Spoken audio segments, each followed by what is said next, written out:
السلام عليكم متابعيني الكرام، يا رب تكونوا بخير. معاكم سمر. بما ان اليومين دول موسم البصل الاخضر، تعالوا كده مع بعض نعرف ايه هي فوائد البصل الاخضر والفرق بينه وبين البصل العادي.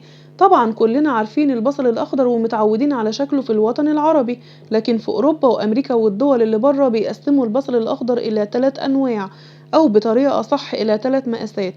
أول حاجة الصغير أو البصل الأخضر الرفيع بيسموه اسكاليون، ولما يكبر شوية ويبقى وسط كده بيسموه سبرينج أونيون، ولما يكبر ويكون ليه عيدان خضرا طويلة كده بيسموه جرين أونيون. فهم دول الفرق بين ال3 مقاسات، لكن طبيًا ما فيش فرق في الفوايد الطبية أو الصحية خالص. الفرق هنا بس هو بيرتبط بمقاس البصل حسب موسم الحصاد، عشان لو أنت برّه مصر تبقى عارف إيه الفرق ما بينهم. طيب يالّا بينا مع بعض كده نروح نشوف إيه هي فوايد البصل الأخضر. رقم 1 بيحتوي على مركبات بنسميها مضادات الأكسدة، اتكلمنا عليها في فيديوهات سابقة قبل كده زي فيديو الجرجير. قُلنا إن مضادات الأكسدة مهمة جدًا يا جماعة لأجسامنا، لإنها بتحمينا من بعض الأورام السرطانية. أيضًا كمان هنا مضادات الأكسدة اللي موجودة في البصل الأخضر بتحمينا من مرض الزهايمر. ملحوظة: مضادات الأكسدة اللي بناخدها في أجسامنا معظمها تقريبًا بناخدها من الخضروات الورقية، زي إيه؟ زي الجرجير والخس والبصل الأخضر وما شابه، والخيار برضه. تمام؟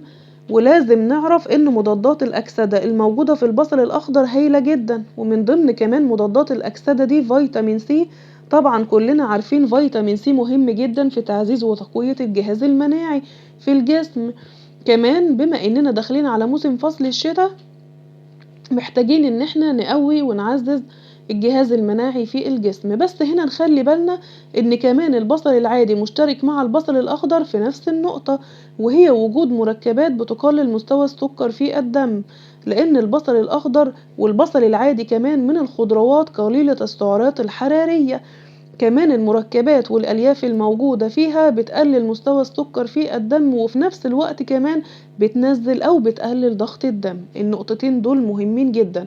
يعني معنى كده إن البصل العادي أو البصل الأخضر يا جماعة مهمين جدًا لمريض السكر وكمان لمريض ضغط الدم المرتفع.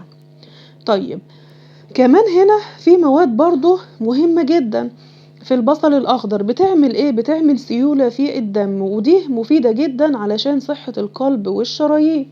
تعالوا كمان نروح لفايدة مهمة جدًا في البصل الأخضر، إنه بيحتوي على بعض مركبات مضادة لبعض أنواع البكتيريا، وكمان مضادة لبعض أنواع الفطريات، وده برضه بيزود جهاز المناعة وبيقلل من فرص العدوى اللي ممكن تحصل في موسم تغيير الفصول، زي بكتيريا التهاب الحلق والتعرض لنزلات البرد والإنفلونزا، بما إننا داخلين على موسم فصل الشتا، والحاجات دي كلها اللي لها علاقة بالبكتيريا. تمام؟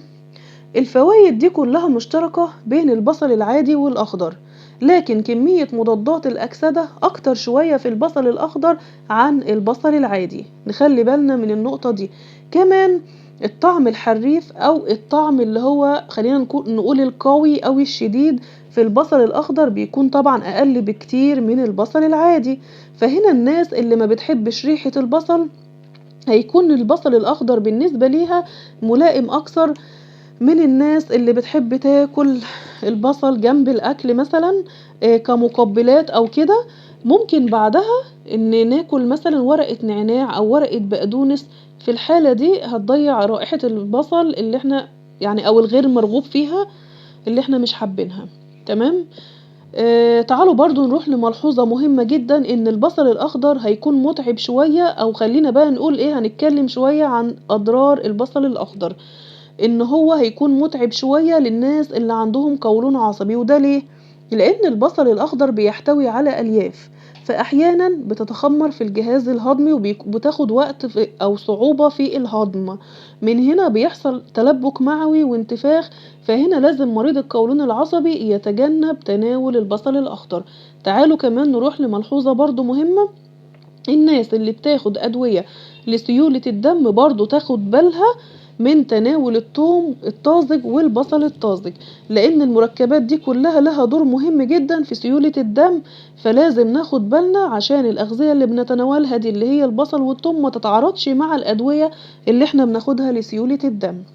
يبقى كده خلاصة الحلقة بتاعتنا النهاردة إن البصل الأخضر مصدر جيد جدًا لمضادات الأكسدة اللي جسمنا محتاج لها، ثانيًا مصدر مهم جدًا ومعقول لفيتامين سي لتقوية جهاز المناعة في الجسم، ثالثًا مصدر مهم جدًا لكثير من الأملاح المعدنية والفيتامينات، رابعًا إن البصل الأخضر مهم جدًا في تعزيز جهاز المناعة في الجسم. بكده أكون تقريبًا لمّيت لكم إيه هي يعني محتويات البصل أو أشكاله وأسمائه، كمان كلمتكم عن فوايده وأضراره.